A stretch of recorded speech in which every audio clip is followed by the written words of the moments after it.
Her şey sənlə necə başlar, anladım ki necə biter. Amma bilmədim ki heç vaxt mənim yoxluğuma dözər. Məhv elədin bizi isə təmiz, qalmadı sən və mən və ya biz. Nə dərəcə yad oldum ki sənə sonuncu dəfə heç demədin xudafiz. Gör mənim dərdim necə ağır, bilirəm gedəcəkdin əvvəl axır. Baxmayacam bir də sən tərəfə, məni nə qədər istəsən də çağır. Ümidimi mən üzmüşəm dünəndən, yaxşısı keçmə heç önümdən. Elə bil ki dönmüsən ölümdən, ola bilər ki düşmüsən gözümdən. Olmadı qəlbimin aynası, bizdə alınmadı.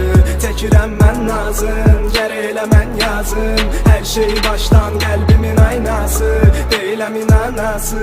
Sənə hər şey mənası, bitib sevginin qaydası. Biri sənsən biri mən. Olmadı qəlbimin aynası, bizdə alınmadı. Çəkirəm mən nazım, gərək elə mən yazım. Hər şey başdan qəlbimin aynası, deyiləm inanası. Sənə hər şey mənası, bitib sevginin qaydası. Biri sənsən biri mən, biri mən. Biri sənsən biri mən, biri mən. Ya olarsan ya qalan ya gedən. Bəlkə də mən özümdə deyiləm, içimdəkiləri sən üsyana çevirən. Kaş onu da bilərdim vaxtında, indiyənə qalardın ağlımda.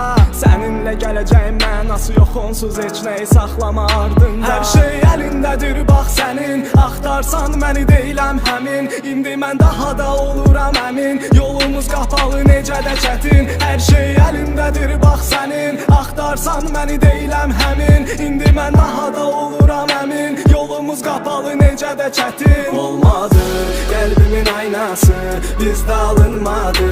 Çəkirəm mən nazım, gərək elə mən yazım. Hər şey başdan qəlbimin aynası, deyiləm inanası. Sənə hər şey mənası, bitib sevginin qaydası. Biri sənsən biri mən. Olmadı qəlbimin aynası, bizdə alınmadı. Çəkirəm mən nazım, gərək elə mən yazım. Hər şey başdan qəlbimin aynası, deyiləm inanası.